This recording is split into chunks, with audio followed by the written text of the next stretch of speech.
Hi, welcome to the Strand. I am Jessica Strand, the events director, and I am no relation to the Bass family that owns the store. It is just a crazy coincidence. Anyway, we're very happy this evening to have partnered with the Poetry Society of America to do this lovely series. It's the first installment of a series of 3 readings and discussions celebrating the 10th anniversary of the Poetry Society Chapbook Fellowship. And Alice and I had talked about this, and then we put together so that the writers who chose the younger poets will then read together. Anyway, I hope you enjoy. But let me first introduce Alice Quinn, the executive director of the Poetry Society, before she introduces the poets. And let me say a few things about her. Not only is she the executive director of the Poetry Society, she's also an adjunct professor at Columbia University in the Graduate School of the Arts. Before working at the PSA, she was at the New Yorker for 20 years and was an editor at Knopf before that. She is the editor of Edgar Allan Poe and the Jukebox, Uncollected Poems, Drafts, and Fragments by Elizabeth Bishop, and has written for a host of magazines, including Artforum, The Forward, and The New Yorker, and is at work now on a book about Elizabeth Bishop. Anyway, please join me in welcoming Alice Quinn. Thank you.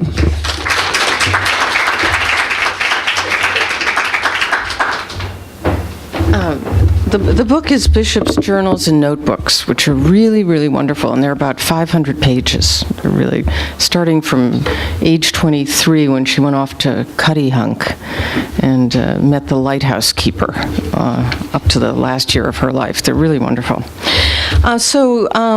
We are immensely happy to be here celebrating the 10th anniversary of the Poetry Society of America's Chapbook Fellowship Program, which is truly one of our most important initiatives.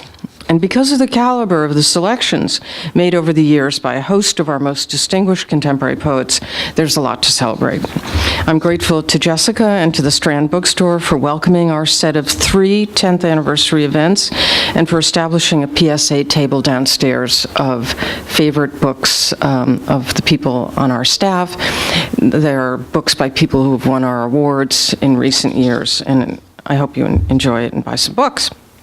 And I'm thrilled that Yusef Komunyakaa is here to read alongside and engage in conversation with his own choice for the fellowship program, Dan Chelotti, author of The Eights, published in 2006, and the author most recently of the full-length collection X, just published by McSweeney's, and already gathering exceptional accolades from Gary Steingart, Matthew Zapruder, James Tate, and others.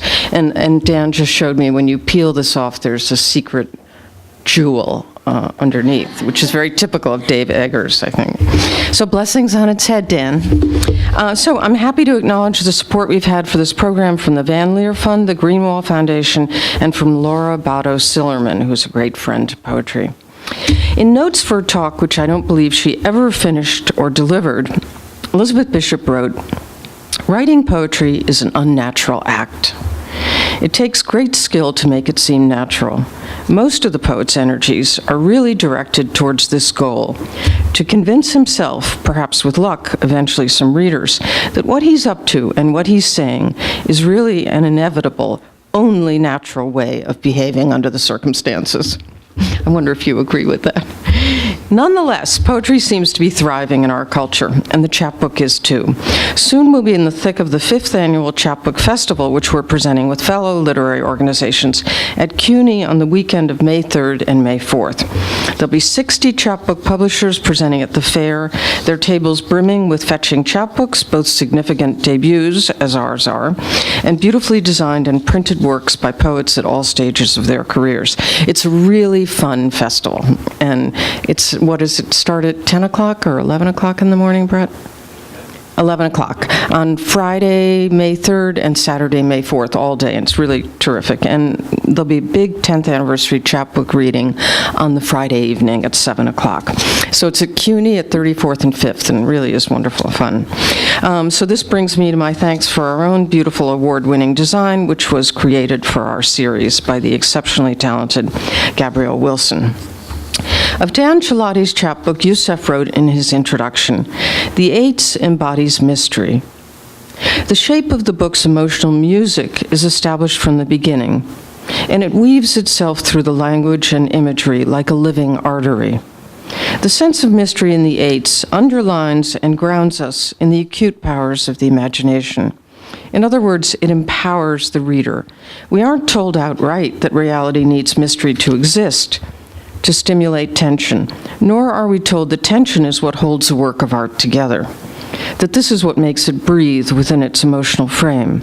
But the feeling encountered in the language of each poem suggests that the reader has to embrace and trust his or her imagination in order to navigate the philosophical terrain of this marvelous collection. Yusef's moving and eloquent praise announced a young poet of a high order, the poet whose debut collection has now inspired Dorothy Lasky to write, "This poet is here to guide us through the places we will go. I will follow him, and so should you." Thank you, Yusef, for your fantastic choice and your ringing endorsement of it, which so perfectly embraces the spirit and mission of this program. Yusef's many books include Pleasure Dome, New and Collected Poems, 1975 to 1999, Talking Dirty to the Gods, Thieves of Paradise, a finalist for the National Book Critics Circle Award, and Neon Vernacular, which you may remember won the Pulitzer Prize, and the Kingsley Tufts Poetry Award. His prose is collected in a terrific book called Blues Notes, Essays, Interviews, and Commentators, and he's the co-editor of the Jazz Poetry Anthology. You can probably purchase many of these books right downstairs. So he's won the Darkroom Poetry Prize, the William Faulkner Prize, the Haynes Poetry Prize, among many others, and he is a senior faculty member in the NYU Creative Writing Program. I want to thank you all so much for joining us. Dan will read first, then Yusef, and then they will have a conversation which Dan will invite you to join. So please welcome Dan Chelotti.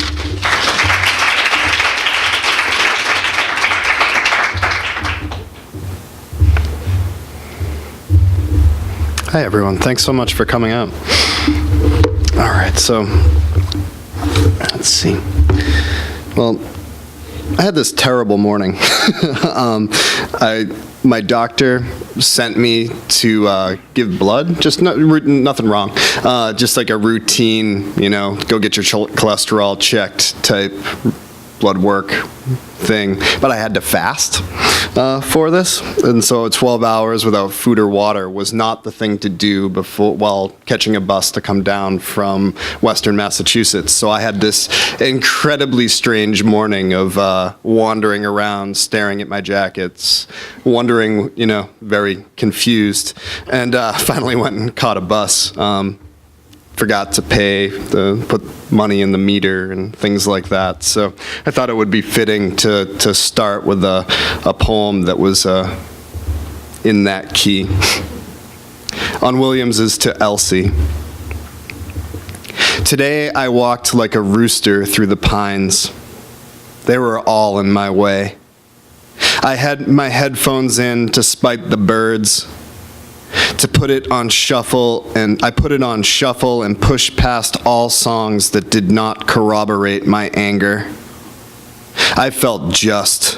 I felt strong. Then Elsie, flailing out from behind a tree in Williams's reedy voice, "The pure products of America go crazy." It is hard to be angry when Elsie and her big floppy breasts want to cuddle. I don't want to cuddle. I want to walk and be righteous like a knight wielding a sword of wind and a sword of rain. I do not want to witness and adjust. Oh, merciful God, I do not want to drive the car.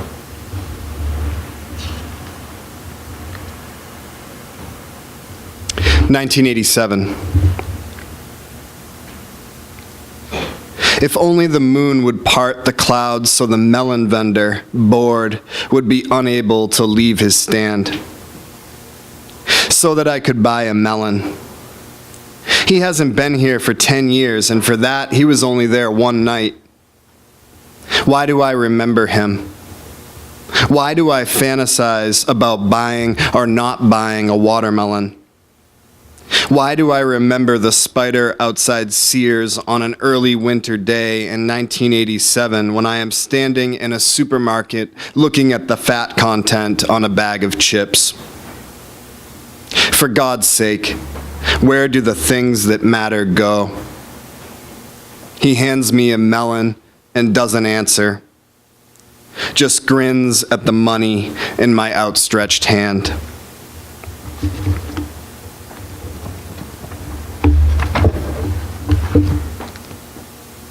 Really want to thank Yusef for, I don't know, it was kind of like my first big thing, that chapbook, and it was,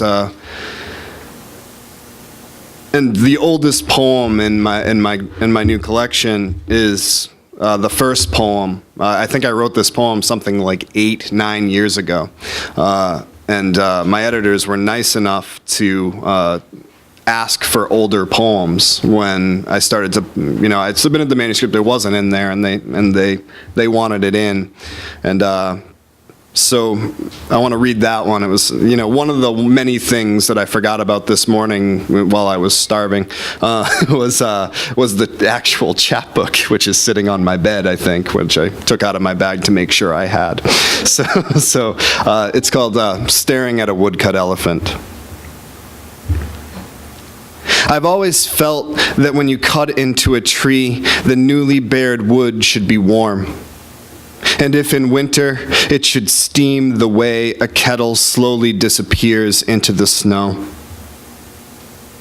I should mention the city. A whole group of men I know likes to sit around and talk about their pasts. I am supposed to hold myself back. I hate finishing anything. And this is why I love them. When it comes down to it, the people I like the most are those who get up early one morning for no particular reason and catch a deer sniffing around their outdoor toy train setup. I believe the dead are around, just around. When we approach a meter with a handful of quarters, ready to pay, and find that someone has overpaid an hour, a small exclamation escapes us, a little mumble unheard by our fellow pedestrian. This is how we feed the dead.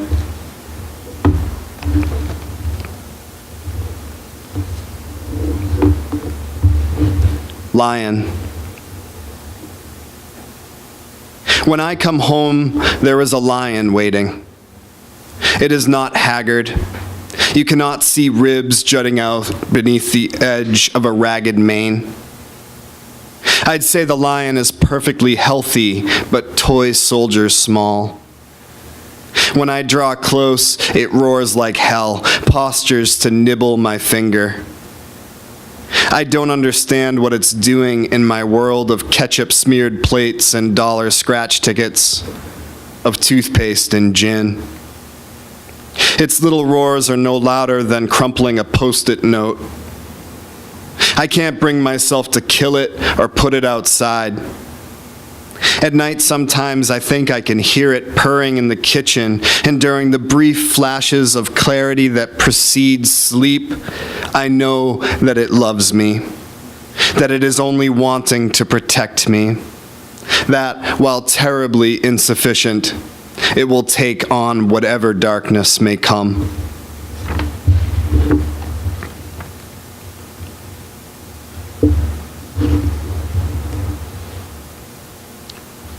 Grieving in the modern world.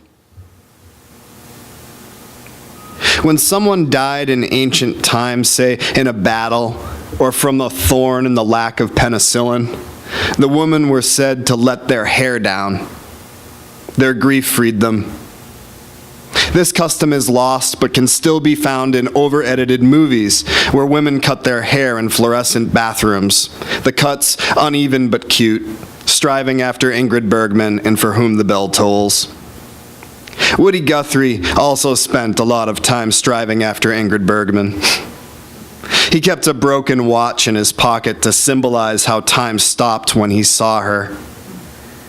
Woody Guthrie never got to use that line, but he did, for a time, save the world. It would seem fitting to let my hair down to show how sad this makes me feel. But the microwave is almost finished heating my dinner, and the news hour is about to begin.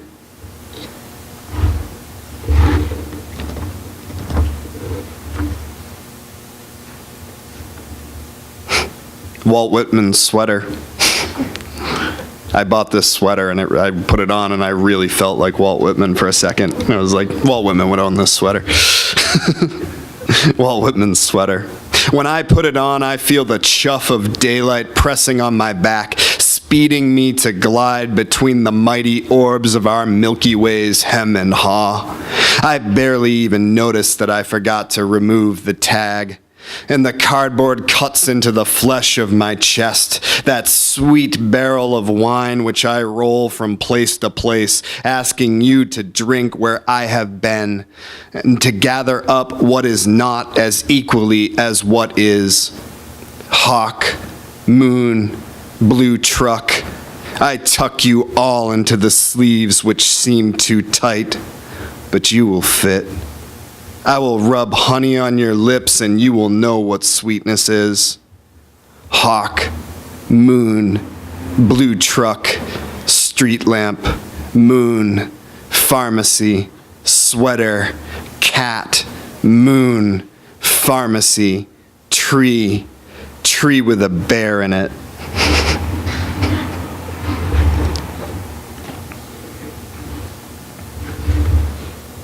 Still life on a scrolling background. I like to make things happen. I kick at snowbanks thinking if I disperse them, the sun will have a better chance.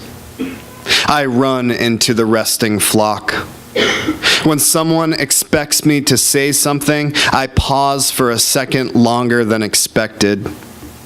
I want people to lean toward me the way people lean toward the finish. I like to think I am receptive, that I can include everything. I used to think this wasn't possible, but then I drank from the cup, trembled, and was cleansed.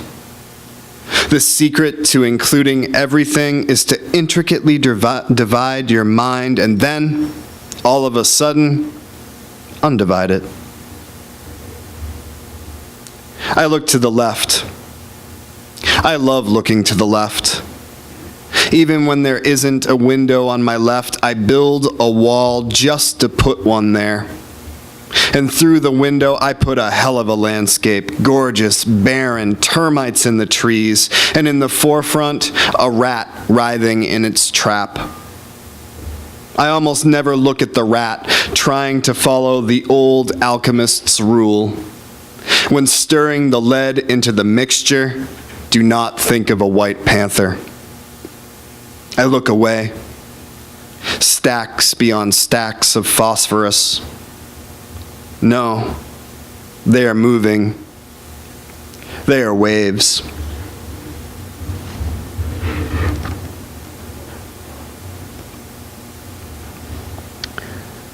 So yesterday was Frank O'Hara's birthday, or would have been Frank O'Hara's birthday, and I could not resist this one.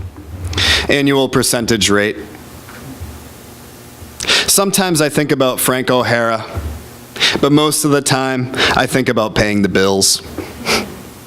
I find myself saying "c'est la guerre" against my will. I say it to my mother even though she doesn't know the expression.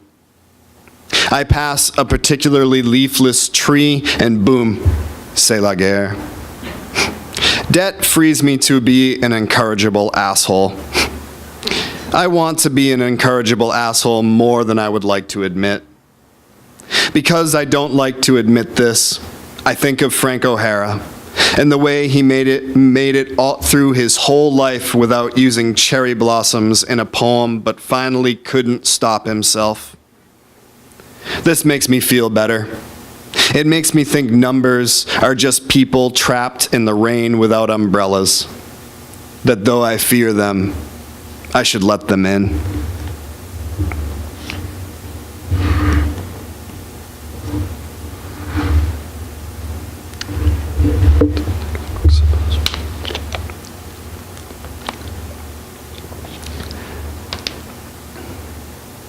True story. Sartre said that cigarettes are an aid to perception. That when viewing a vista from the top of a mountain, cigarettes help the perceiver breathe in the landscape, breathe out the landscape. This is total bullshit, and at the same time, totally true. Like the story of the monkey who could climb anything in the world, but when confronted by a ladder, sat confounded because it was in a story and the teller had forgotten to describe the ladder adequately. This is a problem, this is a great problem with stories, and my great-grandfather knew this. He was a sheriff in the Dakotas and once was cornered in a canyon by a crew of cattle rustlers. Because of my ancestor's ability to describe exactly what he needed, 6 Canadian Mounties rode across the border to his aid. My ancestor is legendary to me, and I lament the lack of him in the world. Some people say he died earlier than he should have because he was a smoker. This is true, but at the same time, total bullshit. The man could balance a frog on the tip of a pen.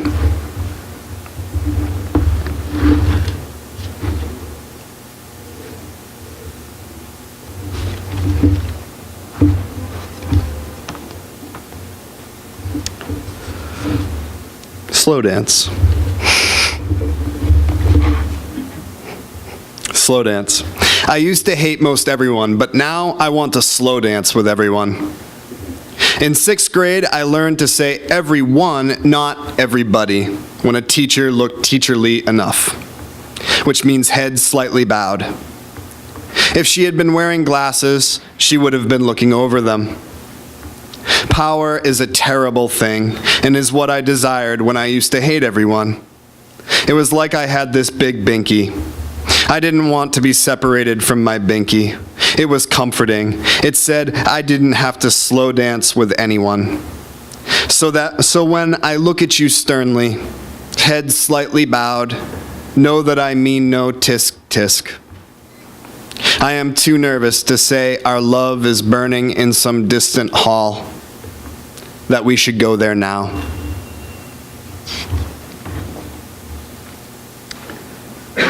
I just want to thank everyone from the PSA, Alice and Brett and Sharif and everyone who had anything to do with this. Jessica from the Strand, thank you. All the faces, friendly faces in the crowd and everyone else, and Yusef one more time. I just have one more poem, so thank you so much for coming out, and we're in for a treat with Yusef coming next. Such an honor to read with him. The title poem from my book, X. When the continents saw the earth was eye-shaped, they started drifting apart. I fell in love. I danced again. Horses fell from the ramparts. I asked if escape was possible, and you shook your head. I was 4. There were cobwebs, a loading dock. Your nostrils flared. The soles of my sneakers fought against the pavement. The train pushed off, and I cried. I don't want to say anything about war. One stone leaves the hand. I cower and pat myself on the back. Leaflets drop from the sky. I look for God, scratch your grave with my thumbnail, and there is another cave to paint. All of this to say I love the salt. I love the man who sits in the rain, the small hand that seeks the lever that shows the wall is a door. I love those who forget the names of the trees, those who pray to God for new dishwashers, those who wear watches on the subway. I love the bombs that replace the earth with earth. I love those who sit silent in automobiles. I am much shorter than I should be. I am tall enough to dance. I am tall enough to recite the name of every flower. I cut the match heads from the matches and drop them in the river. I lose faith. I remember loving mica among the waves. I love mothers, sons, daughters, and father. When you get there, say I will kneel as the sun forgives the water for being so cold. Thank you so much, everybody.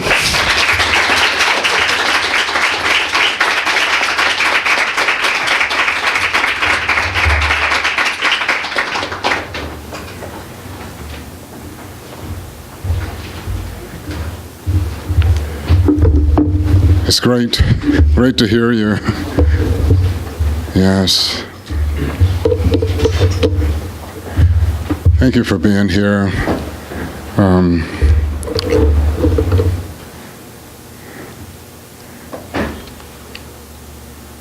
Try and put these glasses on.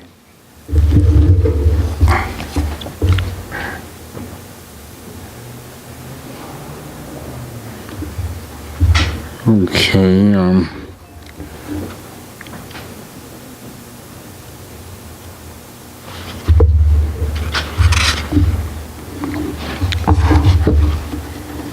blue dementia.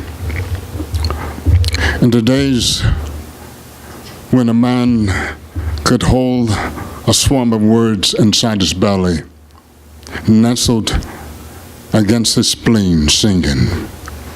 In the days of night riders, when life tongued to read to blues and sorrow song, call out of the deep night, another man done gone, another man done gone. In the days when one could lose oneself all up inside love that way, and then moan on the bone, till the gods cried out in someone's sleep. Today, already I've seen 3 dark-skinned men discussing the weather with demons and angels, gazing up at the clouds and squinting down into iron grates along the fast streaks of luminous encounters. I double-check my reflection in plate glass and wonder, am I passing another Lucky Thomason, a Mirren Brown cornered by a blue dementia? Another dark-skinned man who woke up dreaming one morning and then walked out of himself, dreaming? Did this one dare to step on a crack in the sidewalk, to turn a midnight corner and never come back whole? Or did he try to stare down a look that shoved a blade into his heart? I mean, I also know something about night riders and catgut. Yeah, honey, I know something about talking with ghosts.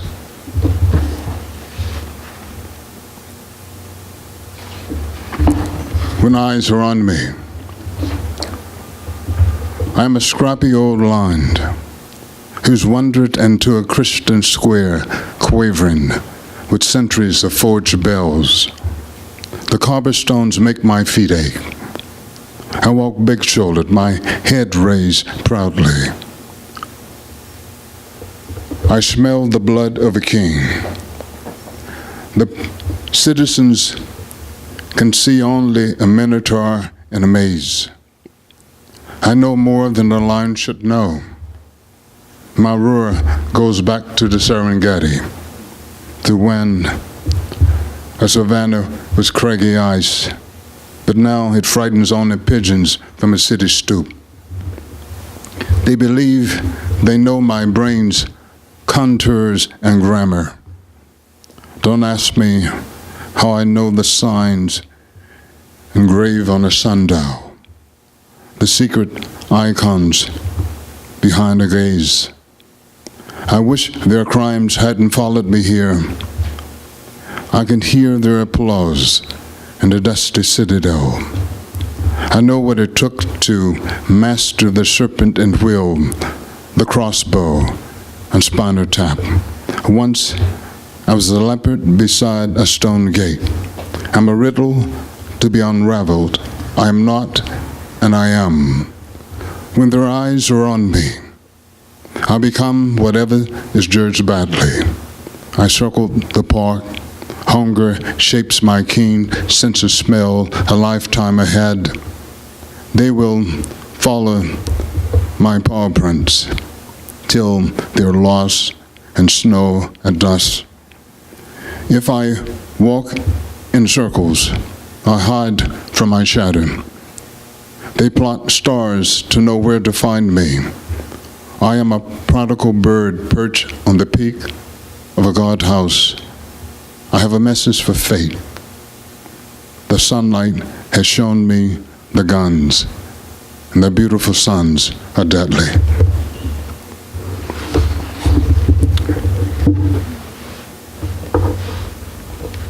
I think I'm going to read a few more recent poems.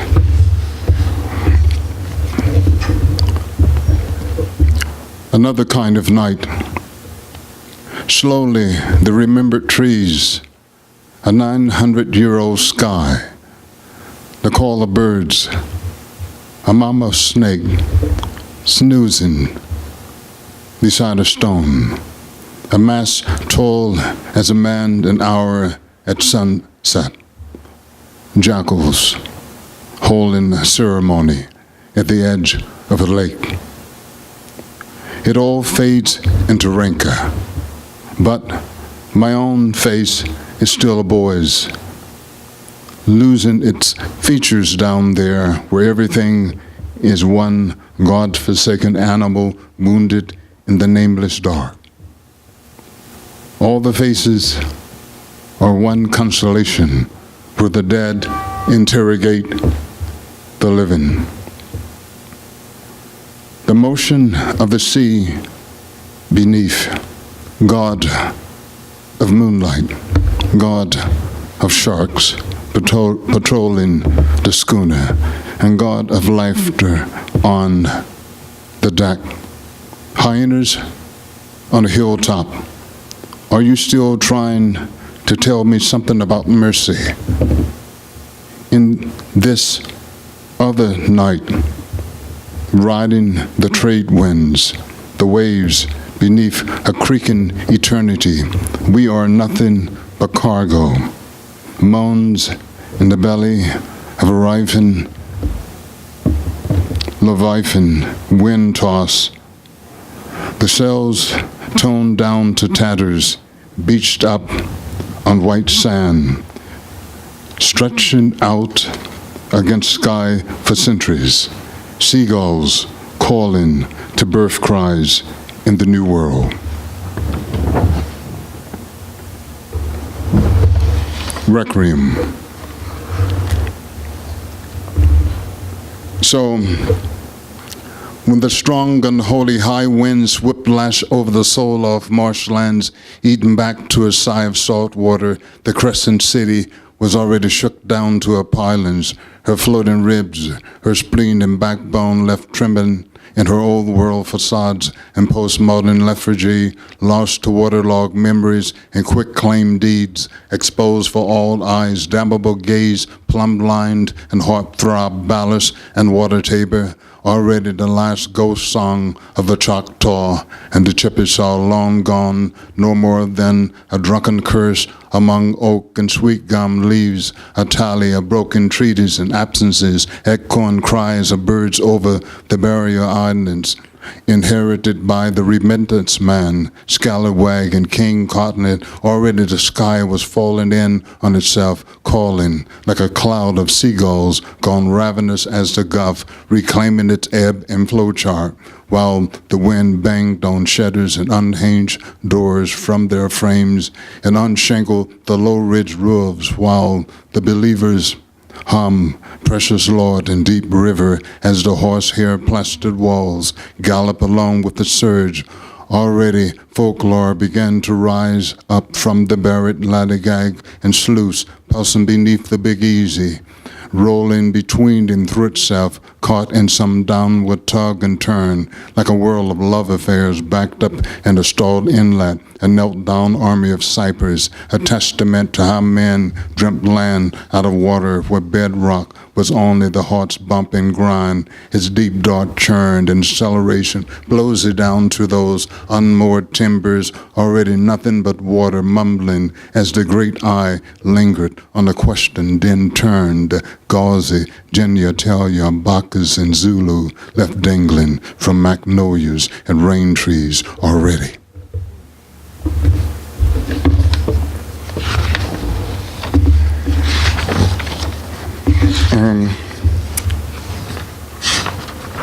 Just a couple last poems.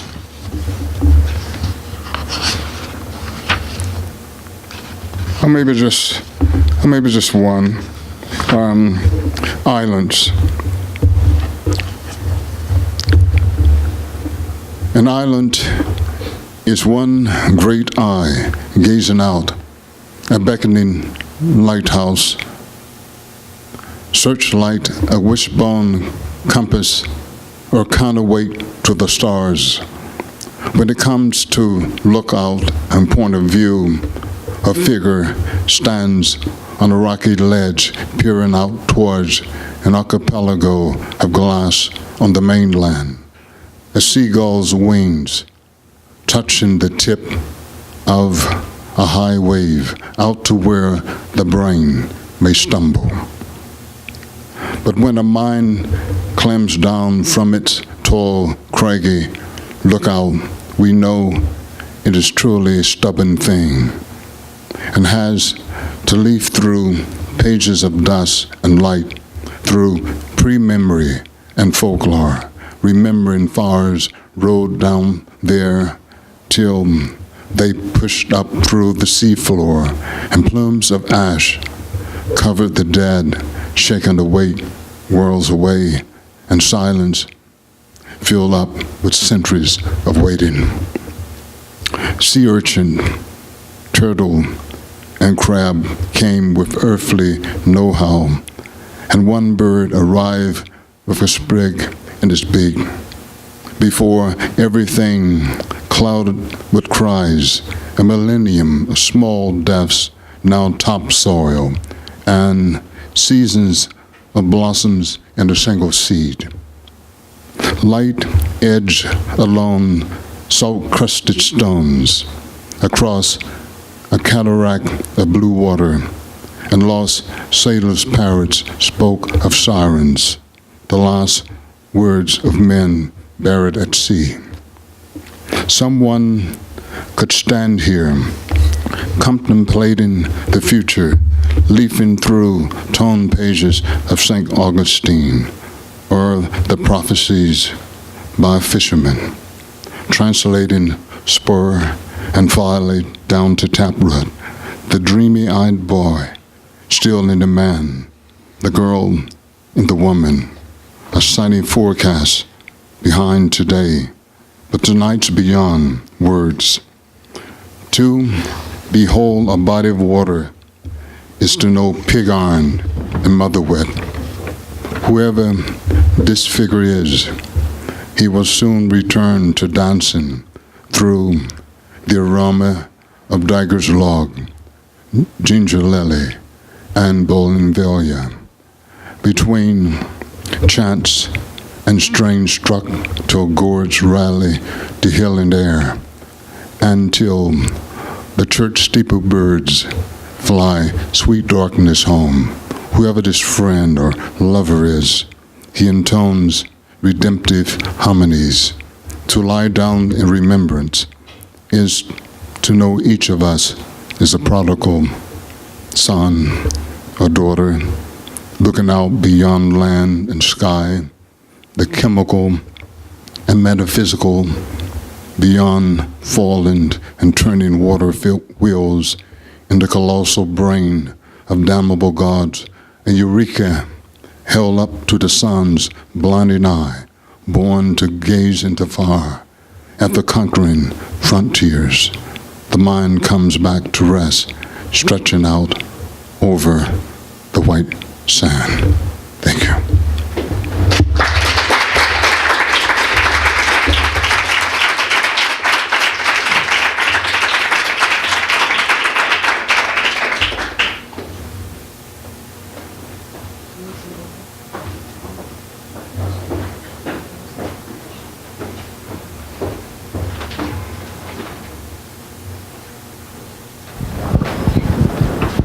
Your water? Thank you.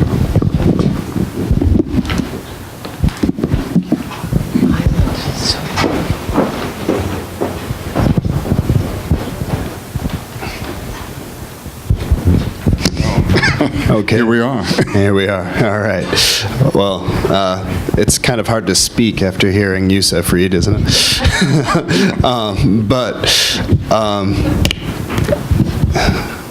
Well, if I can put together my thoughts as I was listening to you, all right, I'll give it a shot.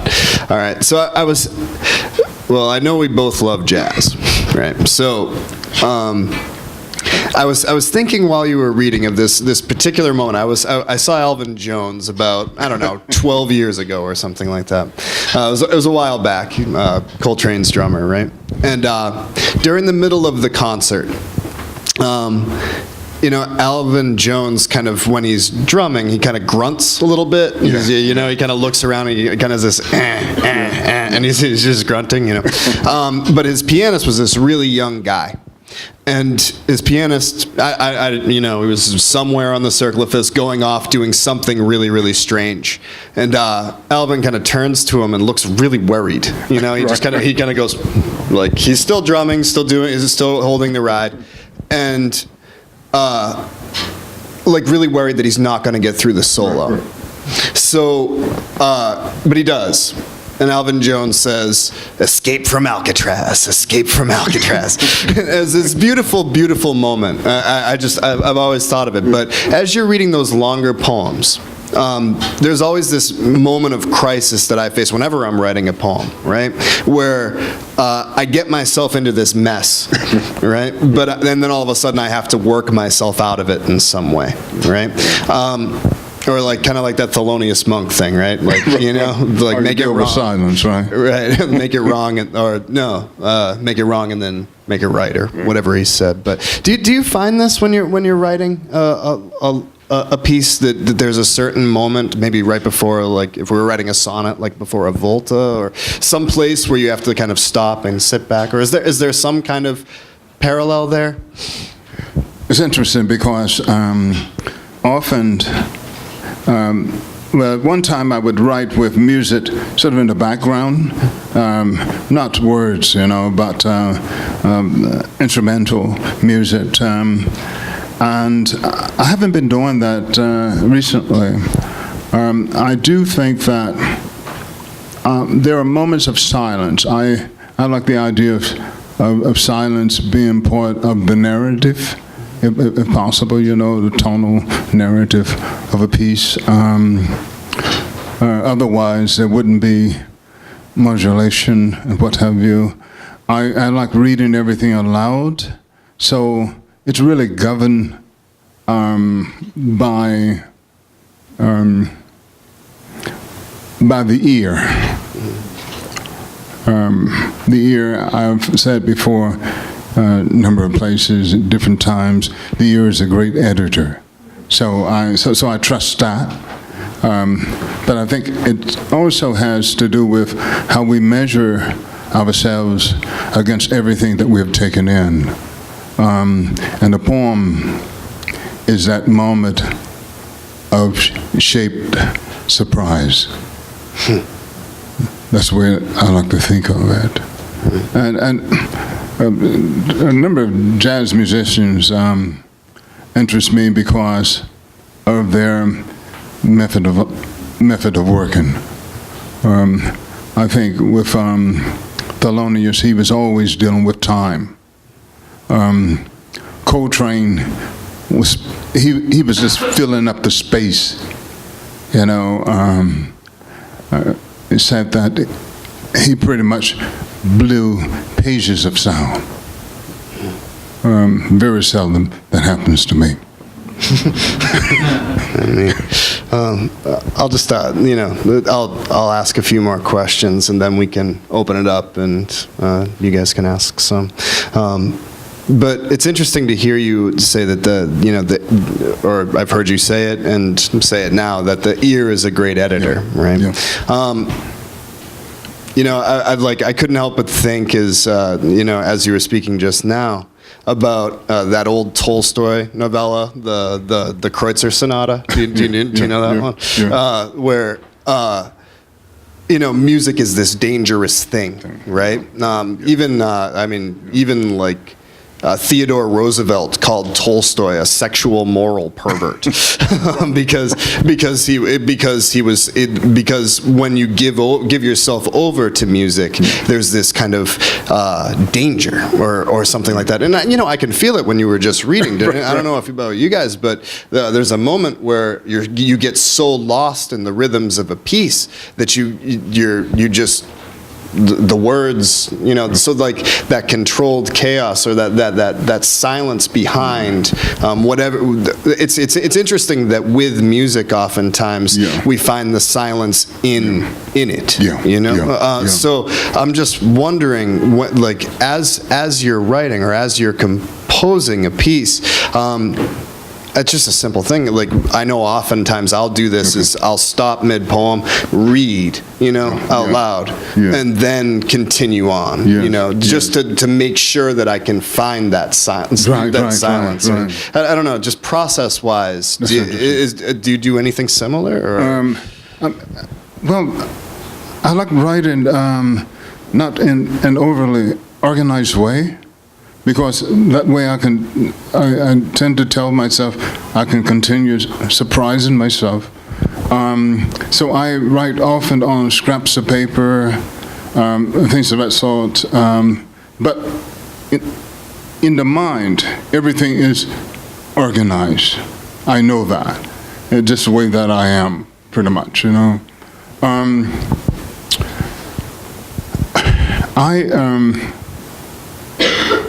The way that I start writing is that it wasn't really formalized. And what I mean by that is that I created the illusion of confusion purposely. Does that make any sense? Yeah, sure. Yeah. One reason because the brain is so gluttonous for all kinds of details and what have you. It's an interesting, delicate machine, and it wants to at least approach the illusion of perfection. So poems for me have to have some jagged edges. Okay. It's like it's interesting, and I don't mean to cut you off, but all day today, my editors at McSweeney's asked me to write. Well, they just kind of asked all their poets. Write some haiku, and we'll put them up or tweet them out over National Poetry Month, So there's a good chance there's a lot of these haiku that I'm going to be writing. So all day today on the bus down here, I wrote haiku. Great, that's great. It was a written intent. So like I got off I came out of Port Authority, and it was like the world existed in 575. It was just that was the world I was living in, right? But like Bishop says it very clearly, right? I'm so looking forward to that. Oh yeah. 500 pages plus, right? Okay. Yeah. All right. She talked about form as a crutch, right? Well, like when you don't have anything left in the tank, that you can turn to a haiku or a sonnet or a sustain or something like that, something to lean on, right? Yeah. But it's interesting to start with those jagged edges or that illusion of surprise or right, and then I guess as a last question before I open things up, do you? I know that you write in a lot of forms, right? And take on a lot of different formal, abilities. But is that something that is there for you? Like as you start to write in those jagged edges, if you start to just sing, right, in the poem, Is there a moment where you can organize around a certain form, or? Yes, but well, I'm troubled when form becomes a mold for extraneous verbiage to be poured into. So the form has to assist the vision of the poem, and not function as the crutch. Right. Yeah. Does anyone have any questions for us at all? Point them at Yusef.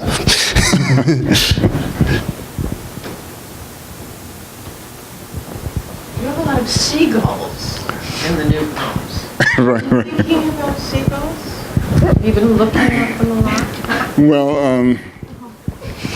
I think you're talking about the islands, the poem. Actually, I was in St. Lucia visiting Derek Walcott, and that poem is actually dedicated to him. The seagulls that happened in Requiem is a different mental, psychological landscape altogether, because it deals with New Orleans. Requiem for the storm that we tend to have sort of shoved back in our public psyche. But that poem is actually written in a single sentence. And I thought at one time it would be a book-length poem as a single sentence. That's not true any longer. That's the one called Requiem. Requiem, yes.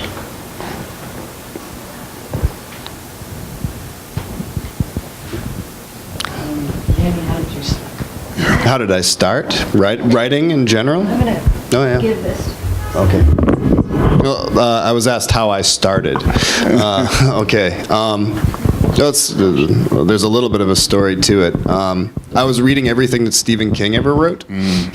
I was a little kid, and I was just looking to be scared, like an 11-year-old boy would do. And he wrote this one book called The Wasteland, or The Wastelands. It was a part of the Dark Tower series. Okay. And at the beginning of the book, he took as an epigraph the lines from Eliot's Wasteland, a heap of broken images where the sun beats and the dead tree, you know the part. I got really mad. I got really, really mad because I didn't understand it. I was a really good reader. And that scared me way more than Stephen King ever could. Because I didn't get it. Like, how could I get it? So I got on my bike and I rode to the library and I took out Eliot's Collected and like came home and typed up The Wasteland and kept it under my bed. And then from that point on, I just, from 12, 13 years old, that was what I wanted to do. It was, I just started writing a poem every night. Or trying to, not like Eliot, of course. But it's been kind of neat from like starting from a place like that, starting from a place of complete, well, I guess I came to know it as negative capability, right? That feeling of just being lost and having to learn to not,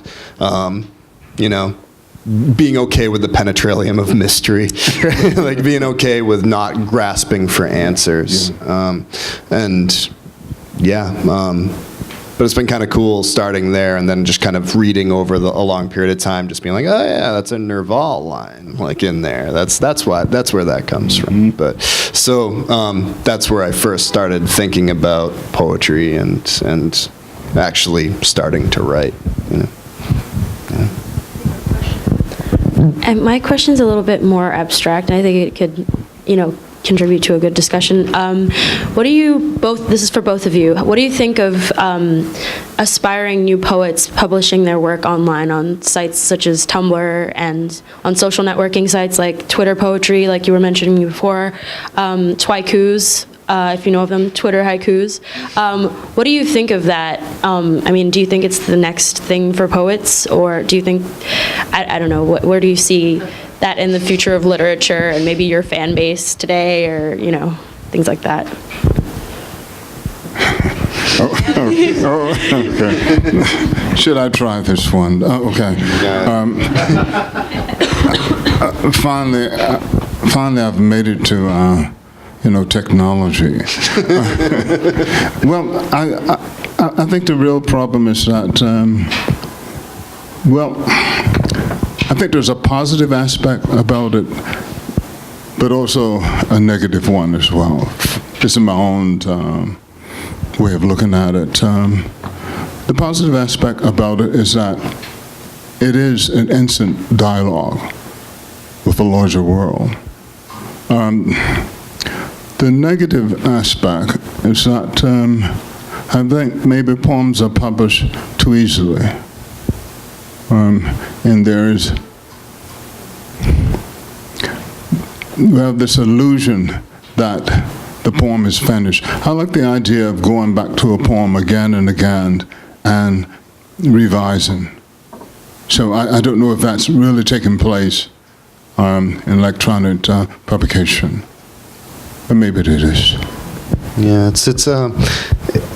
it's an interesting question because I also have just come to technology, more or less. I didn't have I was the last of all my friends to get a cell phone.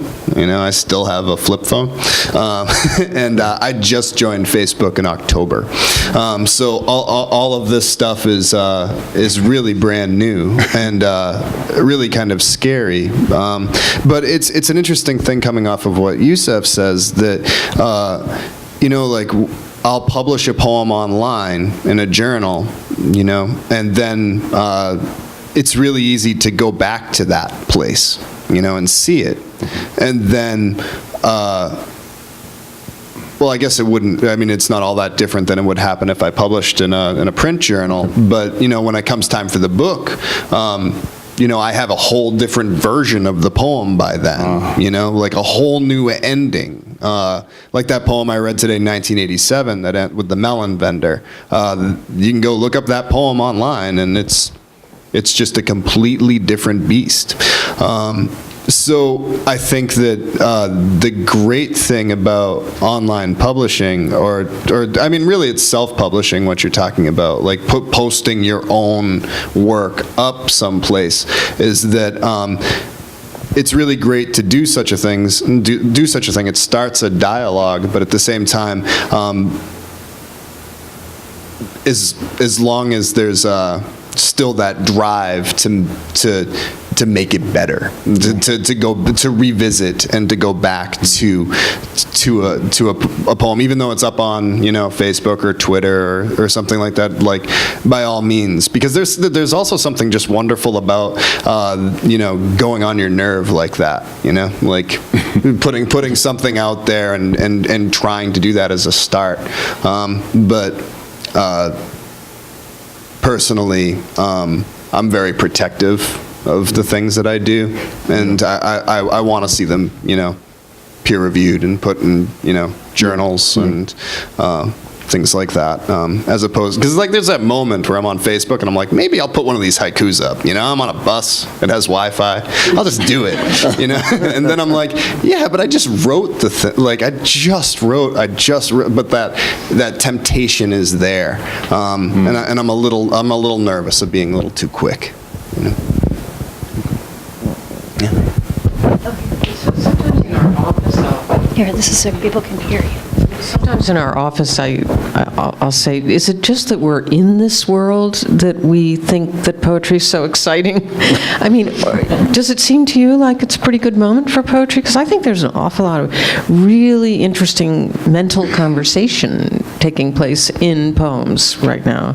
I love fiction too, but I love it a lot, but I do feel I'm experiencing a pretty wonderful thrill a lot of the time when I'm reading new work and new books by people like you, Yusef. You know, that it's still thrilling. Yeah, I think it is a good time. And especially, I'm thinking especially in the United States. And I don't know if it has, well, it's such a huge country, isn't it? And every little enclave, there are poets. Even if they're hiding sometimes, they're still there, you know. And I'm really amazed by that. But maybe it has something to do with the number of creative writing programs across the country. So yeah, it's a good time. Maybe independent publishing. Right. For sure. More stylish independent. It's just the rise of the chapbook really over the past 10 years has so many beautiful small press and, you know, editions of 100 or 200, you know, small little things that really become these objects that people want. And I would say that, you know, I go to readings all the time that are just filled, you know, with people. And how many people were at AWP this year? 12,000, you know, from, you know, what, 20 years ago, there would be 500? Right. So, something like that. So there's a lot of work out there, and it's hard to keep up with, but it's also incredibly exciting because there's a new book of poems to read every day, you know. I could read 2 a day and not keep up with all that I want to. And yeah, maybe it's because of all the proliferation of MFA programs and there's so much work out there. But I think just in general, just the kind of excitement that surrounds, you know, the chapbook initiative that the PSA does, or, you know, how many applications do you get? Like, I mean, how many manuscripts do you get for? That's amazing. That's 700 people who really care about poems. Or, you know, well, yeah. Well, also, maybe there's a need. I would like to think that there's a need. I can't really put my fingers on what that need would be, but I would trust that there's a need. You know, I've heard you say that before, and it's something that's really stuck with me.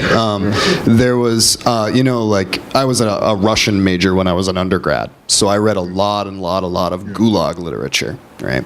And there's this great book by Eugenia Ginsberg called Journey into the Whirlwind, I think it is. I might be getting that wrong. I don't know, but it's about her trip out to the Gulag on this, you know, on a train, and she became this, you know, this protected woman on the train because what she could do was recite poems. She memorized Onegin. She, you know, knew all these things by heart. But when I was younger, I would look at that and say, you know, we don't have anything like that in America. You know, we don't have such a need. And if we did have such a need, if we felt that pressure, then poetry would be, you know, we would need to turn to it, and we would, you know. But it's interesting that you can be packed on a freight train going to a work camp, and there's a need, but you can also be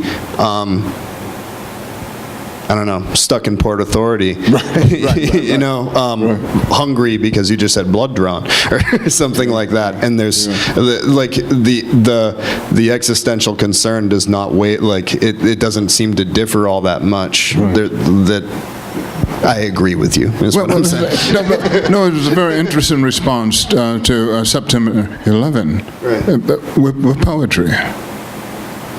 I was very surprised by that. You know, but once I heard the response, I said, okay, that's rather natural. It's what humans do. Yeah. in response to, I mean, not just, I don't know. I mean, Yeah.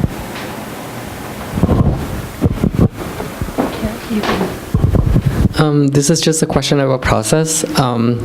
I find, like, there are different ways to start a poem. You can start from the beginning or the end, or, you know, like sometimes from a prompt or a topic or a question. I just want to know, like, for the both of you, like, what do you find is, like, how do your poems happen most often? How do you start a poem usually?